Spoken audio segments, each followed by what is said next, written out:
May 1944.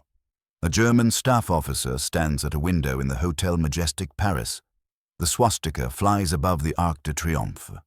4 years of occupation have transformed France into a fortress. Field Marshal Erwin Rommel commands 58 divisions along the Atlantic Wall. 15 Panzer divisions wait to crush any invasion. Railway lines run perfectly on schedule. Telegraph wires connect every garrison. Roads stretch clear from the Belgian border to the Mediterranean. The officer lights a cigarette. France is pacified. Secure. The resistance. A few scattered criminals. Communists. Bandits in the hills. Nothing that matters. He's wrong. Hidden in the shadows of every French city, in farmhouses and forests, in basements and barns, an army waits. An army of teachers and shopkeepers, farmers and factory workers, priests and professors. But they have no uniforms, no tanks, no air support. Most have never fired a gun, but in 3 weeks they will change the course of the war. This is the story of the French resistance, the ghost army the Germans never saw coming, the invisible force that saved D-Day. France fell in 6 weeks, May 10th, 1940. German Panzers crossed the border. By June 22nd, the swastika flies over Paris. 2 million French soldiers march into prisoner of war camps. Marshal Philippe Pétain signs the armistice. France ceases to exist as a free nation. The Germans believe they've won. They haven't just defeated an army, they've broken a people.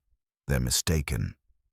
In London, a French general named Charles de Gaulle speaks on BBC Radio, June 18th, 1940. His voice crackles across occupied France. France has lost a battle, he says. But France has not lost the war. Most people don't hear him. Those who do think he's crazy. Fight with what? France is finished, but some listen. A postal worker in Lyon named Marie-Madeleine Fourcade. A museum director in Paris named Boris Vildet. A railway worker in Lille named Robert Kiefer. A communist organizer named Charles Tillon. A housewife in Marseille named Lucie Aubrac. They start small, painting V for Victory on walls, printing underground newspapers, 1 page, 2 pages, passed hand to hand in the darkness. By 1941, the networks grow. They take names that sound like spy novels, but are deadly real. Combat, Liberation, Franc-Tireur. The Alliance Network recruits 3,000 agents. The OCM, Organisation Civile et Militaire, builds cells across France. Communist fighters form the FTP, Franc-Tireur et Partisans. They gather intelligence. Every German regiment, every tank division, every coastal fortification. The information flows to London. Radio operators tap out messages in attics. Knowing the German direction, finding trucks, hunt them. Average life expectancy of a radio operator, 6 months. They sabotage. A handful of sugar in a fuel tank. A misplaced railway switch. A cut telephone wire. Small acts, thousands of them.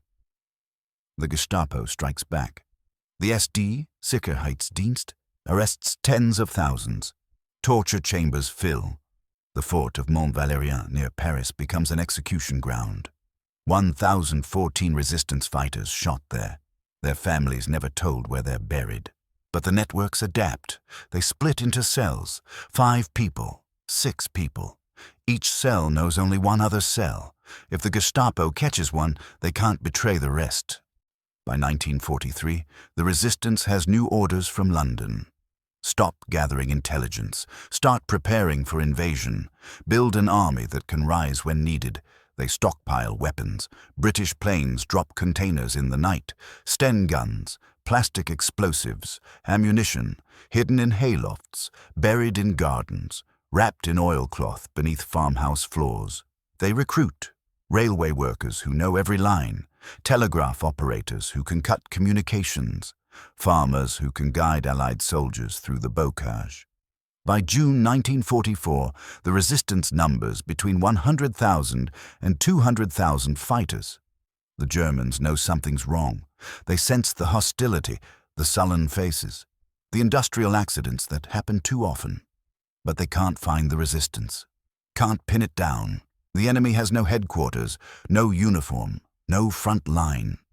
General der Infanterie Karl Heinrich von Stopnagel, military governor of France, writes to Berlin in March 1944. The terrorist and sabotage organizations have grown to a size and operational capability that threatens the security of our troops. Berlin ignores him. France is pacified, under control.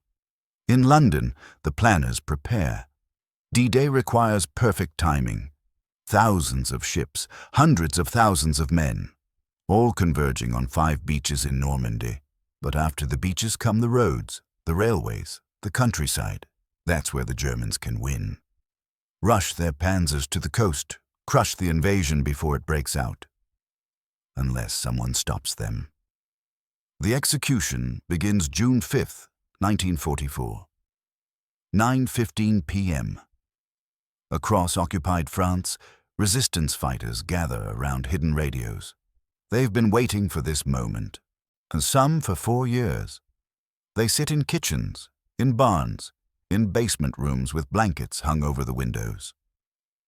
The BBC evening broadcast begins.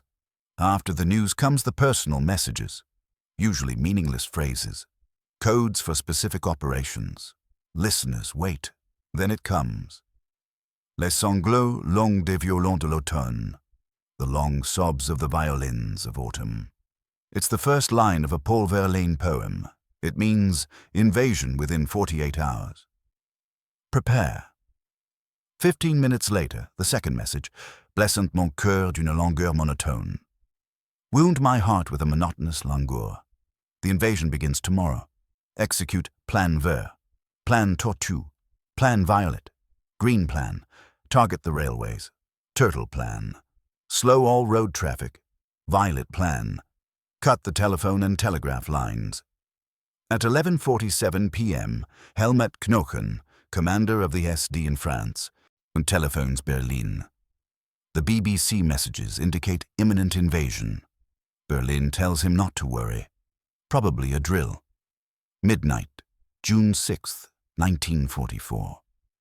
In the Corrèze region, 100 miles from the coast, resistance leader Georges Gungoin leads 2,000 maquisards, fighters who've taken to the forests. They hit the railway line between Limoges and Brive, tear up the tracks, plant explosives at culverts. By dawn, the line is cut in 500 places. In Normandy itself, 35 sabotage teams strike. The main railway junction at Caen, destroyed. The line from Caen to Vire, cut. The telephone exchange at Saint-Lô, blown. Near Châtellerault, resistance fighter Robert Boucheron and his team attack the railway line. German trains carry the 2nd SS Panzer Division Das Reich from southern France toward Normandy. The resistance derails 3 trains, blows 2 bridges, and unblocks the main line. The Germans don't realize yet what's happening. These look like isolated attacks. Bandit raids. Nothing coordinated. They're wrong. At 6:30 a.m., Allied forces hit the beaches. Omaha, Utah, Gold, Juno, Sword. The invasion has begun. In Paris, Field Marshal Gerd von Rundstedt, Commander-in-Chief West, needs reinforcements at the coast immediately. He has 15 panzer divisions. Most are 100 to 200 miles from Normandy. They should reach the beaches in 24 hours, 36 hours maximum. He gives the orders. Move now. The panzers start rolling. Then they stop. Railway bridges are gone. Tracks torn up. Signals dead. The 2nd SS Panzer Division Das Reich should travel by rail from Montauban to Normandy. 450 miles. Should take 2 days.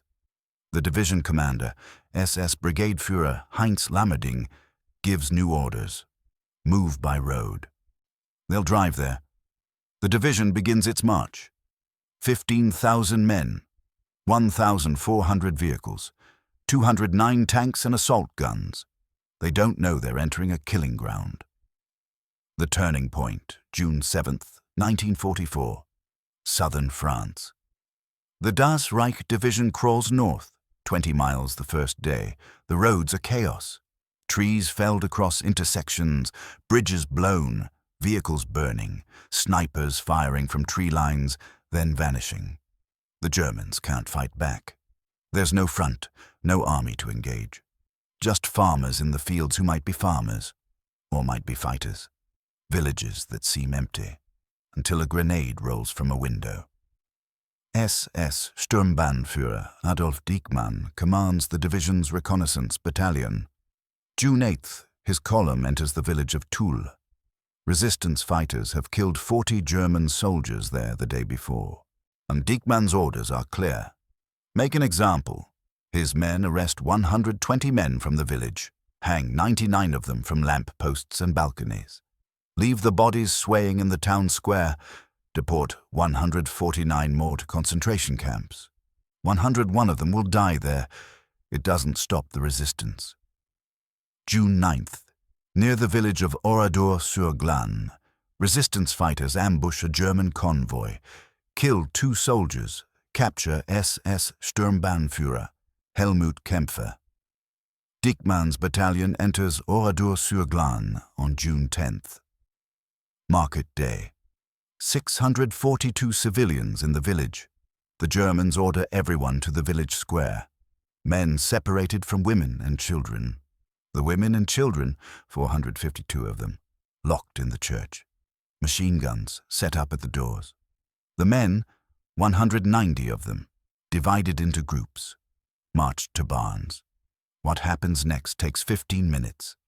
Machine gun fire, out of grenades. The barns set on fire. The church set on fire.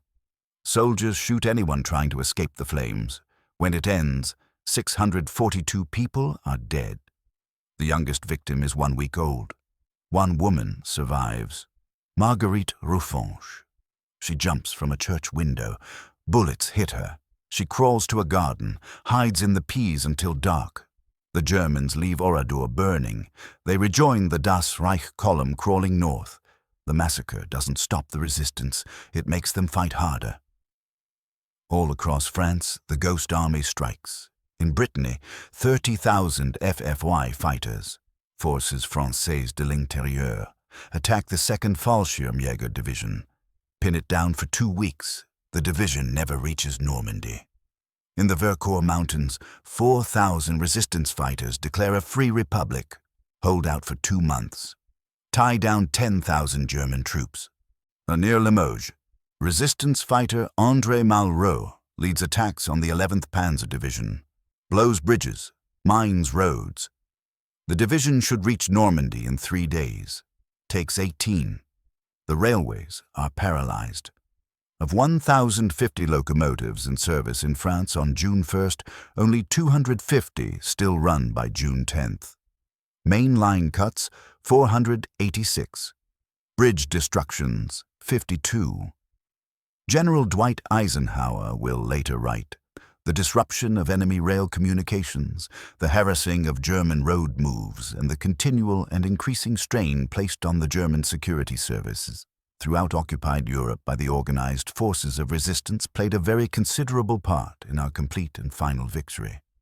But in June 1944, the victory isn't complete, isn't final. The Germans are still fighting, still killing, and the resistance fighters know every attack brings reprisals. They attack anyway. June 12, 1944. Normandy. The 2nd SS Panzer Division Das Reich finally reaches the front. 6 days after D-Day, the journey from Montauban should have taken 48 hours. Took 17 days of Allied troops digging in, building up supplies, expanding the beachhead. 17 days the Germans desperately needed. The delay cost them Normandy. Other divisions fare no better.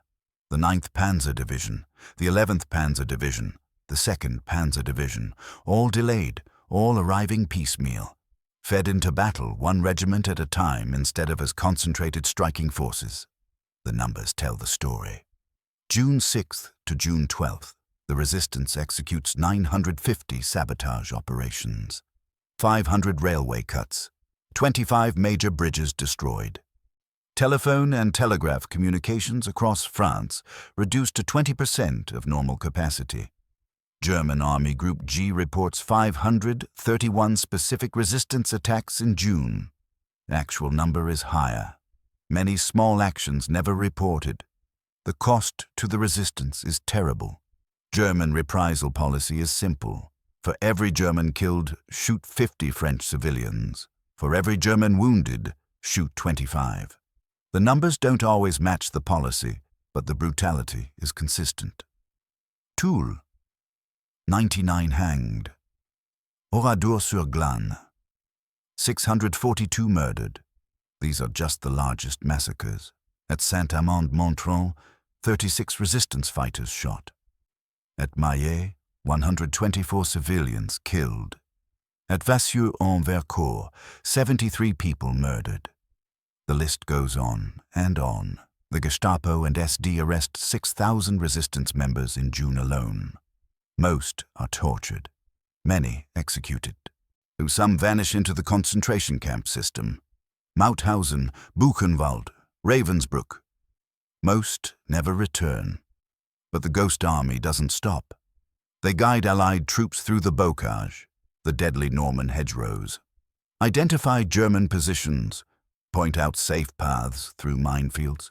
A resistance fighter named Louis Courtois guides the U.S. 2nd Armored Division through German lines, saves hundreds of American lives. In Brittany, FFI fighters liberate entire towns before Allied troops arrive, hold them, turn them over to American commanders who find French tricolors already flying. The Allies advance. July, August. Paris in sight. August 19th, 1944.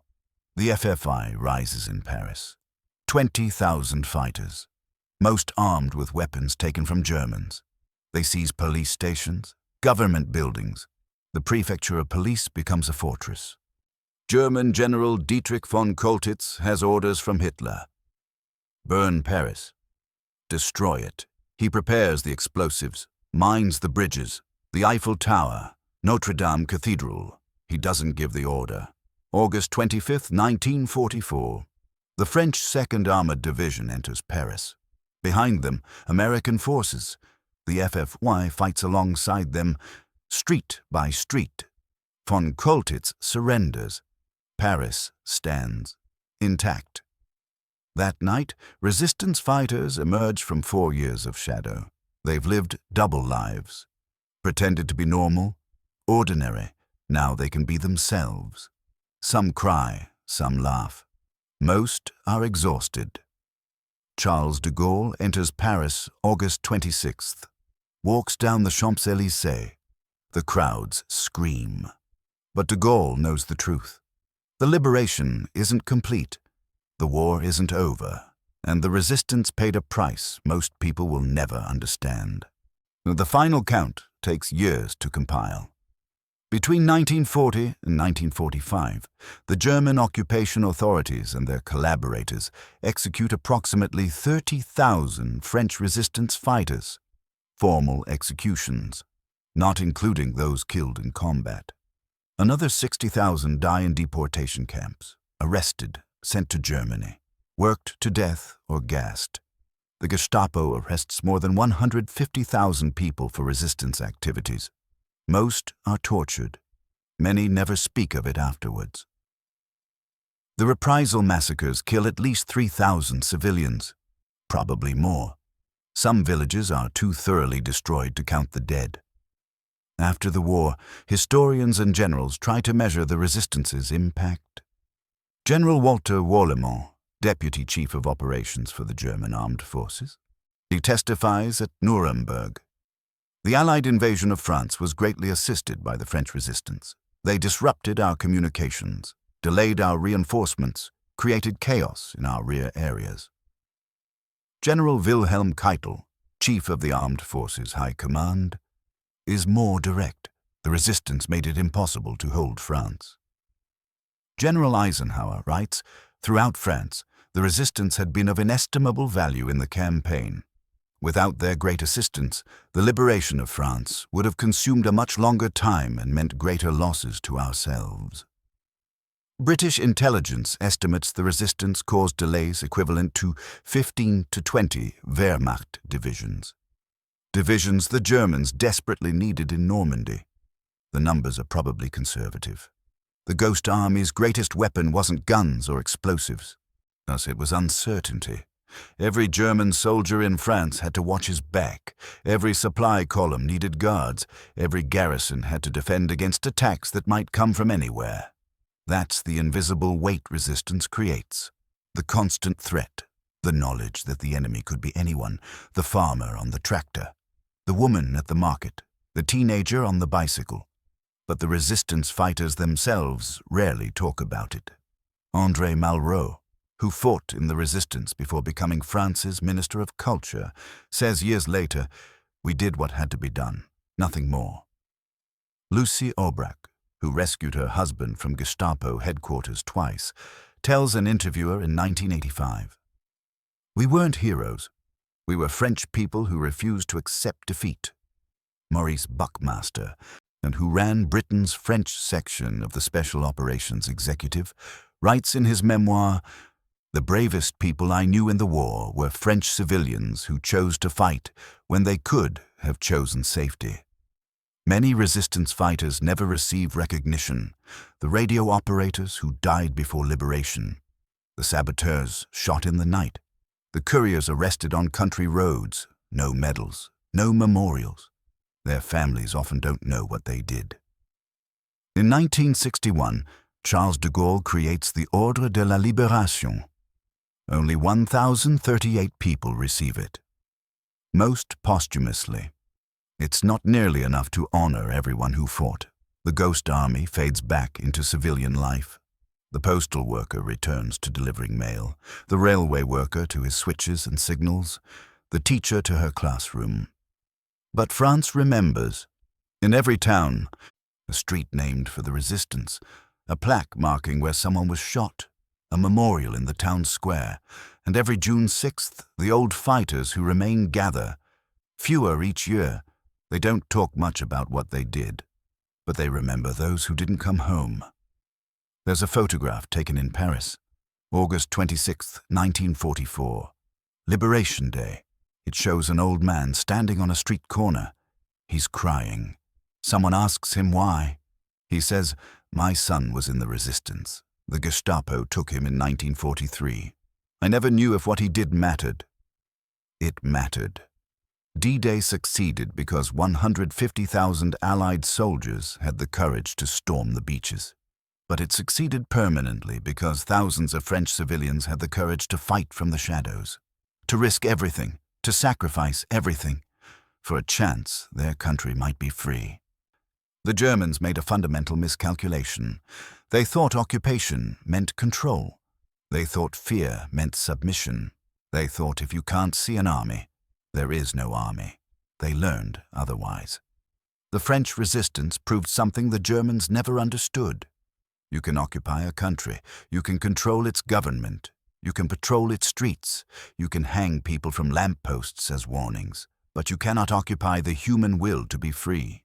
That will lives in the postal worker who passes a message, the railway worker who throws the wrong switch, the housewife who hides a radio, the teacher who tells her students the truth in whispers.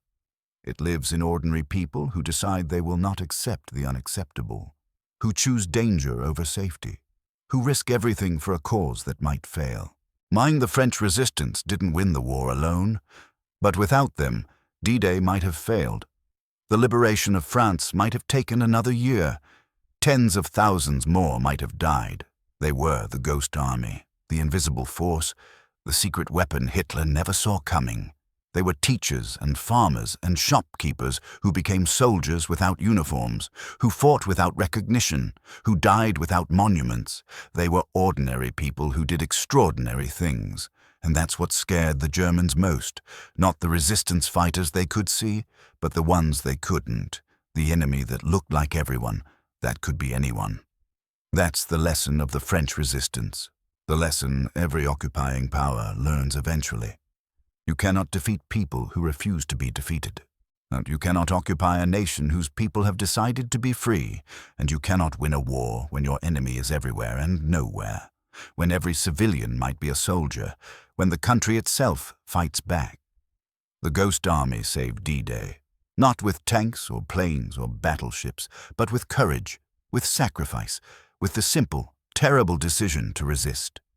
Most of them never lived to see victory, never got their medals, never got their parades. But they won, and France remembers.